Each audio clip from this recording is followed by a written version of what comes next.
KGNU is in fact online live. www.kgnu.org. A reminder that Rocky Mountain Animal Defense, a Boulder-based nonprofit organization, works on the long-term care of Justice, the steer who broke free on his way to slaughter. This was the steer that led police and firefighters on a long chase through downtown before being captured. RMAD, or Rocky Mountain Animal Defense, is coordinating donations and looking for land where Justice can live out his life. To find out how you can help the wayward steer, you can call RMAD at 449-4422. Coming up at 6 o'clock, an hour of international news from the BBC, and then at 7, the latest in hip-hop and rap music on Eclipse. 10 o'clock to midnight, One World, with music from all over the world. That's what's still ahead this evening on KGNU Boulder. We're at 88.5 FM, 99.9 in Fort Collins, and 93.7 for some of you receiving us up in the mountains. It's coming up on 5:30. Stay tuned for Antithesis. We have a current temperature of 47 degrees under partly cloudy skies here at KGNU Boulder.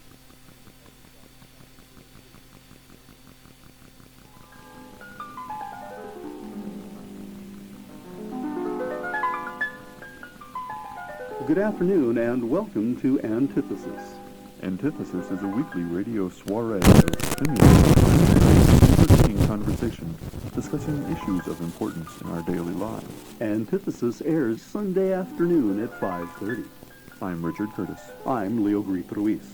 The opinions expressed on Antithesis are the opinions of the person speaking them, and do not necessarily represent the views of the board, staff, or management of KGNU or of us here at Antithesis.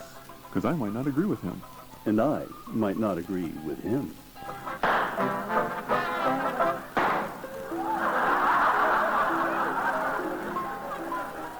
The headline on the local corporate yellow sheet read, "Economic forecast looks rosy."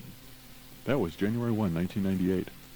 As the economic position of working people in this country continues its multi-decade slide, such a headline seems a bit fanciful, or just moronic. But then the real news settled in. This same yellow sheet, a Scripps Howard paper, carried another story the next day that read, "Uncertainty clouds U.S. economic prospects in 1998. This somehow seemed a bit more in touch with reality, although Scripps Howard papers are not known for their grasp on reality. A closer look reveals the truth. It turns out that the rosy story had nothing to do with a forecast for 1998. It was an evaluation of Wall Street during 1997. We all know that the wealthy made out like bandits in 1997. I even heard that 1,000 different individuals working on Wall Street were given 1997 year-end bonuses of at least $1 million apiece. I don't know about you, but my bonus added up to, well, let's see here, carry the 0, zip, bupkis. How do you spell bupkis? Anyway, it turns out that the people writing the headlines for Scripps Howard are a bit out of touch, though this is no surprise. I suppose the Washington Times might be even less grounded in reality. It's a tough call. The truth of the matter is that things are falling apart, and those responsible have grown so fat and lazy with greed that they're not likely to do anything to prevent the collapse. I don't think they even could do anything if they wanted to. The system requires greed, so those with the most end up in charge, but it cannot last. The cloudy story, interestingly enough, wasn't on the front page. It was in the business section. They say the business press doesn't lie because money is at stake. The rest of the yellow sheets may be filled with senseless propaganda, but if you look to the business stories there, at least some truth will reside. Anyway, this story quoted some economist from some sort of international banking outfit most of us have never heard of. This guy said, quote, "It would be very foolish to ignore the risks for major economic disruption." Well, major economic disruption in layman's terms means depression. A minor economic disruption would be a recession. All of the analysts seem agreed that global recession is the best case short-term future. It's just that with the instability in East Asia, in particular, the prospects for something more dramatic are even greater. Even this is not exactly news. At the end of 1996, bourgeois economists were saying that there was a serious likelihood of a major stock market collapse during 1997. The factors leading to that conclusion remain, at best, unchanged. Our economy, though, is not really as mysterious as those who write for the corporate yellow sheets seem to believe. This is either because they want us to be confused, or they're just not bright enough to understand it. Our economy is based on what they call right Keynesianism. There was this English guy named John Maynard Keynes who suggested that the only way for capitalism to function over time is for governments to strategically spend money to keep things moving. Capitalist governments today do this through military spending. Arms sales are very profitable, and as such are popular with greedy people. However, because so much of the money for the military-industrial complex goes into corporate profits, not much trickles down to working people where it is actually needed for the stabilization. You see, left to their own devices, capitalists would take everything from working people and the system would collapse. Some form of Keynesianism keeps the maldistribution of wealth from getting too extreme. But if done from the right, military spending, only a very few workers earn enough to survive while most of the money goes into profits. Now you understand the real importance of NATO expansion. It's about getting other countries to buy American-made arms. Capitalism is inherently unstable, and right Keynesianism preserves profits, but only maintains a pretense of helping long-term stability. Thus, our current economic condition contains risks only the foolish would ignore. The big question for 1998 is, who are the fools? Other than the people writing the Scripps Howard headlines, of course. Of course. What were you talking about? Keynesian economics and propaganda. Wasn't that clear? Well, they're not fools. Come on. What do you mean not bright enough to understand it? They know perfectly well what's going on. They got money in their pockets. They got dreams of $1 million bonus you were talking about. Where else are they going to get $1 million? You're not going to give them $1 million. You give them a little red card.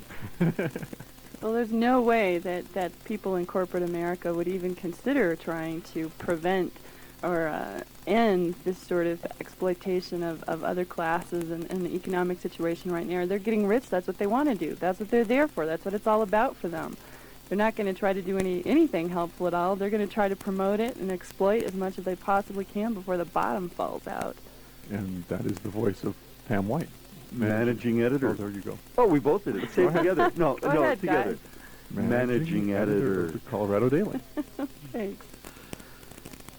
Yeah, the trade issues, I hear people talk about the stock market and credit card debt, and the middle class is getting poorer than they were before, and there's a bigger gap between the rich and the poor and the rich and even the middle class. And I just sort of think that our concerns in the U.S. about our economic status really pale when you look at what these multinational corporations are doing to the rest of the world outside Western borders, where they're dumping toxins, so that we can all have flawless bananas on our Wheaties, and running sweatshops in Asia and this kind of thing. So when I hear us sitting around lamenting about, gee, the rich are richer and I only have one TV, I sort of want to puke. What is it? What do you mean Western borders? I know what Western borders are. I was a kid in California. Western borders, like the Pacific, it's wet. By Western, I mean, what we would call the Western world, U.S., Europe. West is wet. West is wet. West is wet. West is like water. What's Western world? Well, the Western world, they like to call themselves the Western world, U.S. and Europe, the first world, the big money people. And I guess what I would say is that, if we're going to use the terms that people typically use, that the continued exploitation and destruction of the third world, so-called, What's a babe like you using the terms that people usually use for? Honey? Because sweetheart? Nobody will understand what we're talking about. Okay, look, that's nice enough. Now, give me a cup of coffee. Sure, here you go. I thought Leo was going to chime in with something about poverty on reservations. No. We can get into all of that stuff. No, but the whole thing is, let's stop saying this Western thing. Is what I'm saying. Come up with the language is important. What's Western world? Because we know better than to call Asians Orientals, right? Because that's a term that is like lethally Eurocentric, right? Orient is to the east. The Orient of the Pacific Rim is the western coast of this hemisphere. So let's come up Right? with a term for So it. we should call it something else. Yeah. Overdeveloped nations. Well, I just wanted I had to not let that particular thing go by in order to maintain focus. Yes, I think that's important. That would be great to have a good word for it, and preferably one that's insulting, because most of the words that say the U.S. government or the UN or whatever comes up with to describe the rest of the world. I remember when I was a kid, it was underdeveloped nations. Then it turned into developing nations. So, what is the U.S.? Well, the U.S. is largely the infrastructure that keeps this thing that Richard was railing about in profound and Byzantine detail at the beginning of this program. See, I'm getting us back on the topic. Thank you, Leo. The last time I heard the word Kinsey, is that the word you used? Keynes. Keynes, okay. Keynesian. Okay, because I was getting that confused with the people who did that big sex survey, so. Who were they? The Kinsey report. Kinsey. Oh, that was Kinsey. That's yeah. a completely different thing. And of course, there's also Kinney shoes, but and then there's skinny dipping. Back to the subject at hand, Richard. Yes. They've been saying greed is good. I mean, I enjoy your sense of outrage. No, actually, I'm moving past the sense of outrage and. Well, yeah, you're getting into a little sarcasm and stuff. Sarcasm. I notice the irony and sarcasm going by here and there. And No, I think we need to seriously consider that we're entering the end time for capitalism. That the system is breaking down in profound ways. Oh, there's lots of ways that I think that could be seen, and I think in the most obvious, any beast that's cornered and sickle, snarl, and slash and stuff, and certainly I think the meanness of a cornered beast is what we've been seeing in not only the foreign policy of this country, but the immigration policies in this country, so-called welfare reforms in this country, and we could go on with this guy Clinton being really one of the most, retroactively reactionary presidents this country has seen. The perfect culmination to the, Reagan-Bush era, certainly heir to the structure that they were building. And we've got all these liberals. I've gone off on this before. There's all those liberals out there who don't dare throw a demonstration when there's Democrats in power because they roll over on their backs like little puppy dogs doing body functions on themselves that the FCC won't let me say at this time of day on the radio. Well, you know what? I don't think we're coming to the end time. I don't think we are. I think that America and the rest of the world, really, but mostly Americans who, we're the ones who are going to change our government, unless there's some sort of worldwide chaos. But I think the average American is so anesthetized, especially in the nether parts, that, really we'll be able to take a lot more before people finally start facing this issue and start facing their unhappiness with the government and making a change, changing from a capitalist system to something else. I think that multinational corporations are going to take this ball and run with it, that it's not as bad as it's going to get. It's going to get a heck of a lot worse.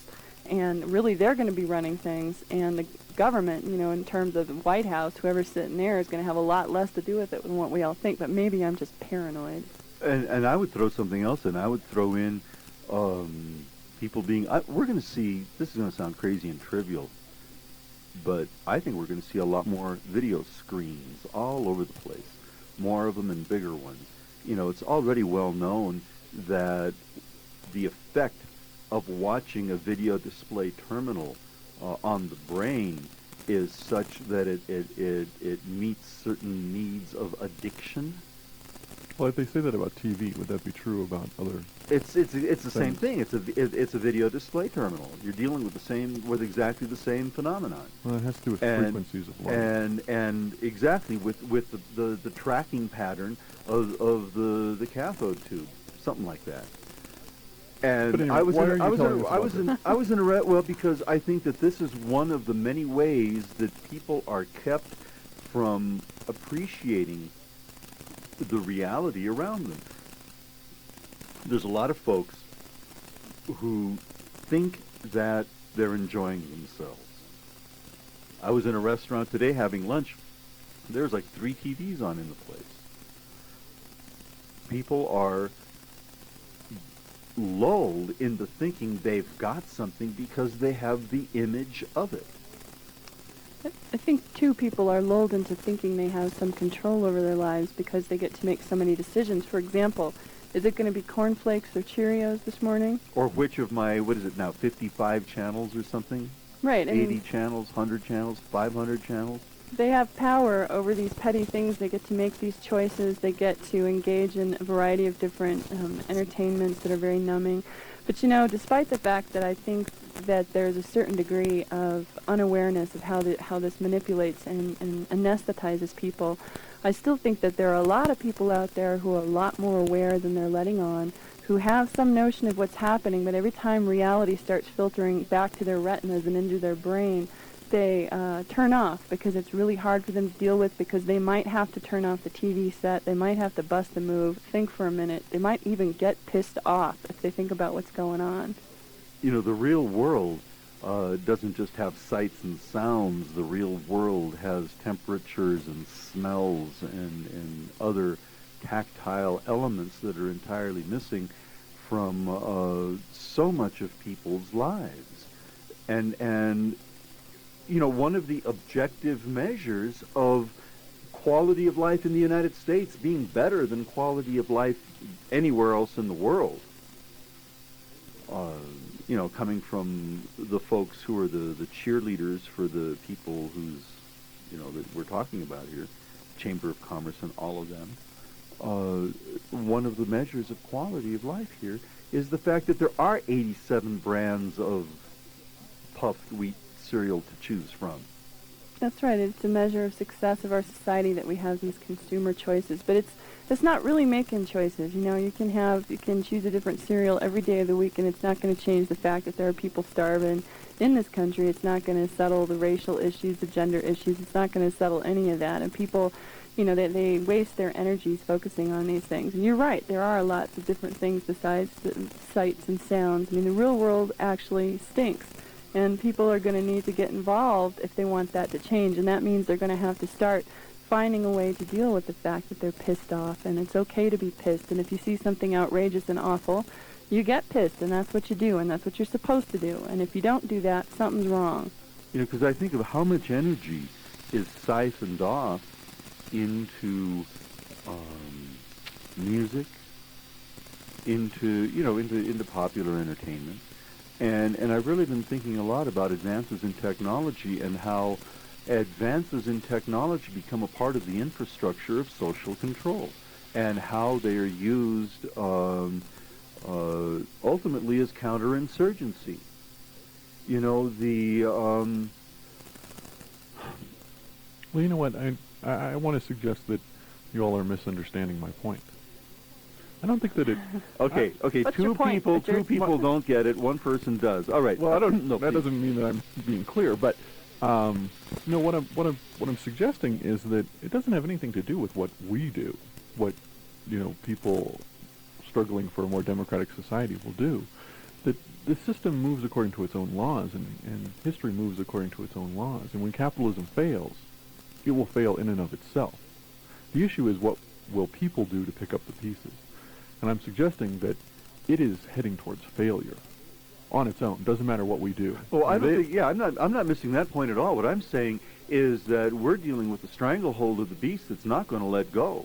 Oh, it's going to let go because it's going to collapse. Well, but more immediately, you see, the thing's got its here's where perhaps we can get into some of our deeper political issues, Richard.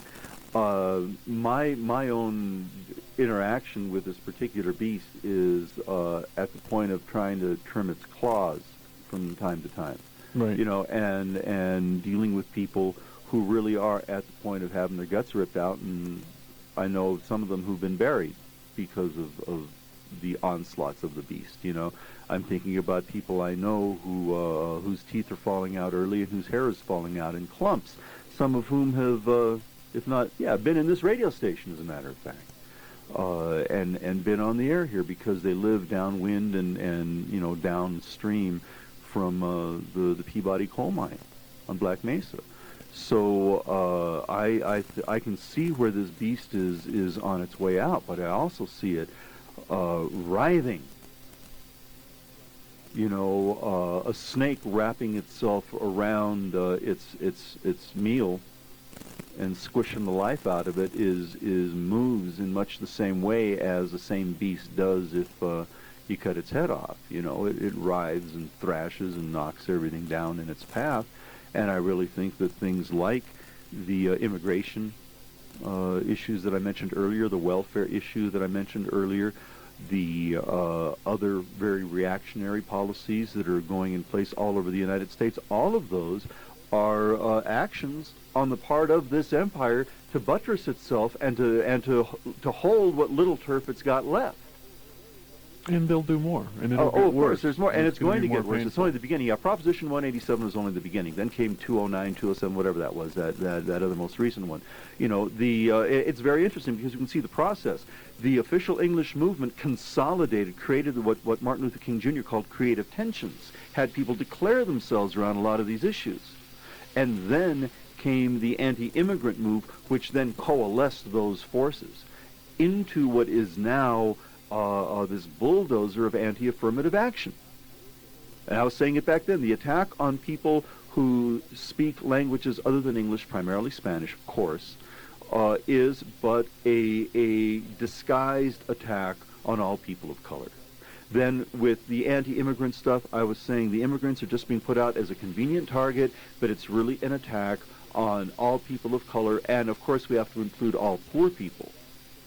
And now the anti-affirmative action thing is part and parcel of a game plan. In fact, I could see it as a flanking movement, and the other part of it's a double flanking movement. On the one hand, we have this anti-affirmative action stuff going down, and on the other hand, we have more and more and more privatization of prisons and the industrialization of prisons.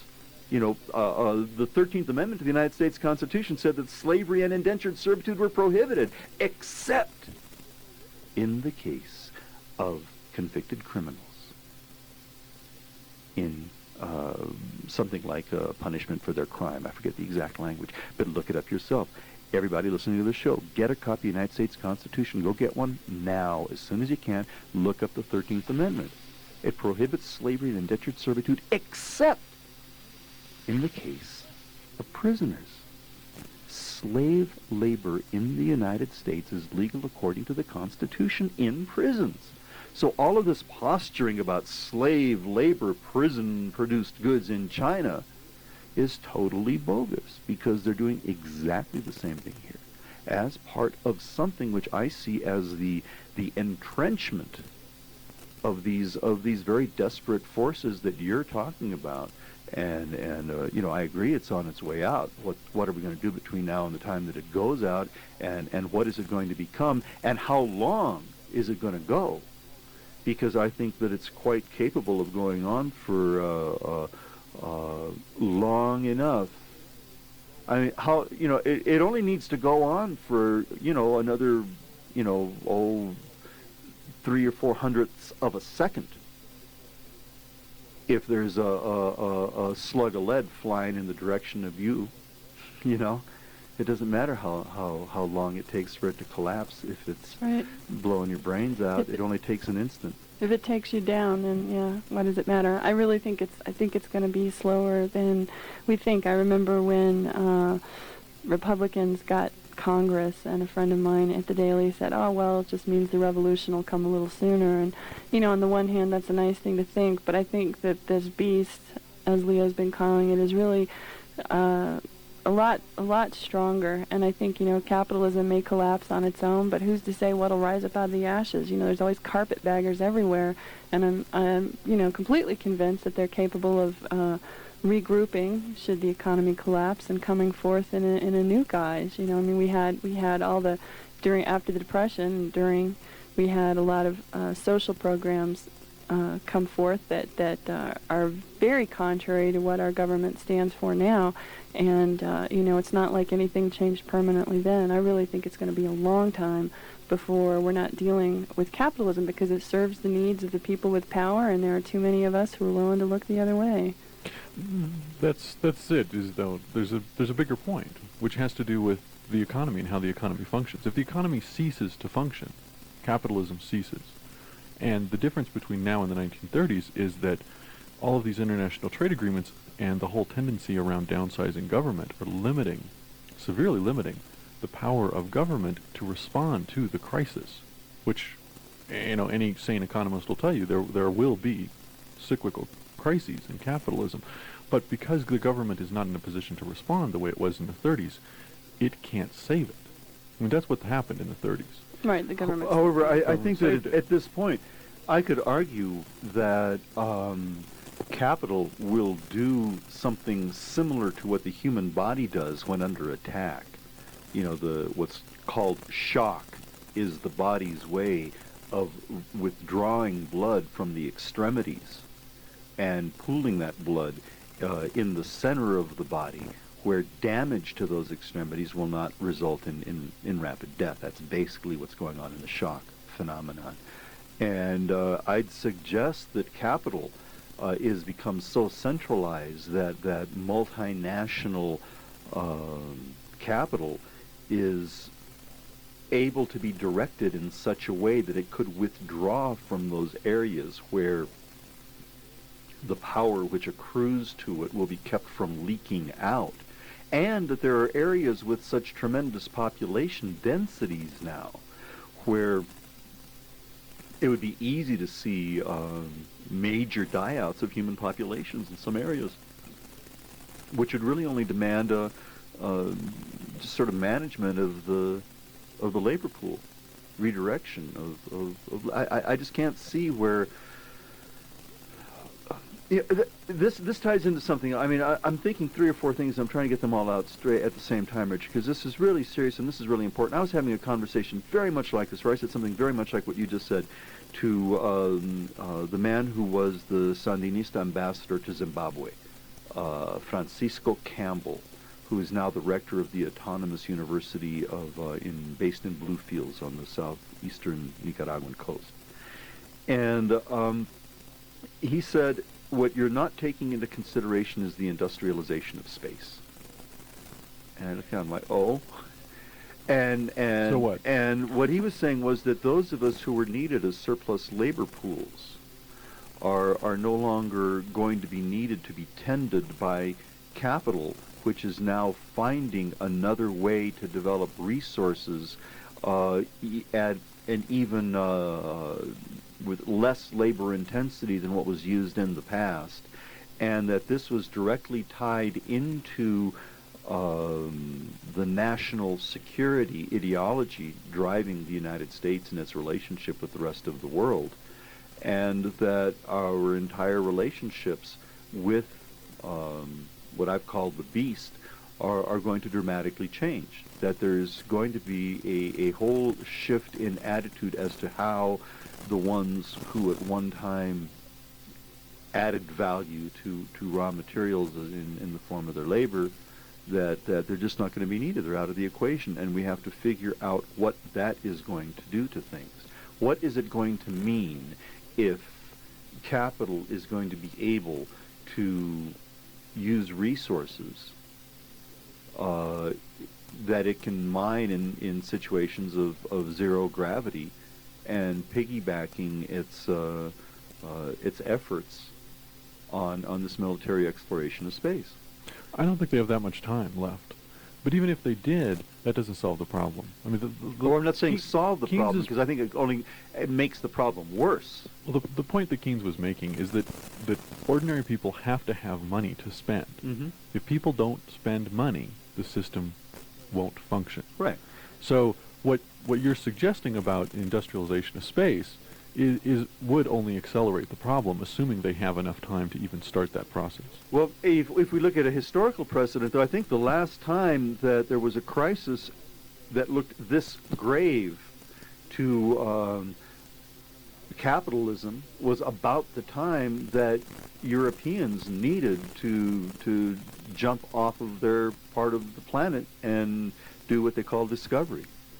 Well, I mean, I think it's more comparable with what was going on in the 20s. Okay. And the collapse we had in 29. Now the issue is, will it happen in that kind of dramatic fashion, or will something more gradual happen? Or where will it be managed stops in over some way? time? And I guess what I'm saying is that there's a lot of things that we're not taking into consideration. I think that really need to be looked at to understand how this time is going to be managed. Because we've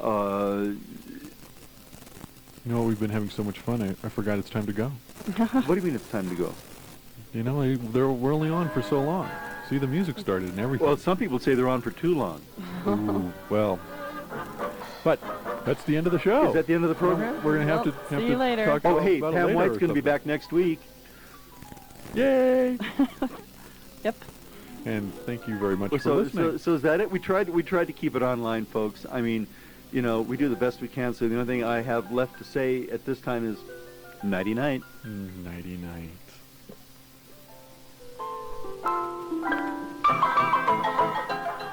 Antithesis is heard Sunday afternoons at 5:30 here on KGNU Boulder, 88.5 FM with translator K260 AC in Fort Collins, Colorado at 99.9 megahertz, and translator K229 AC in Ward, Colorado at 93.7 megahertz.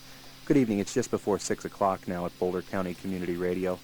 We have an hour of international news for you just ahead with the BBC, and then 3 hours of the latest hip-hop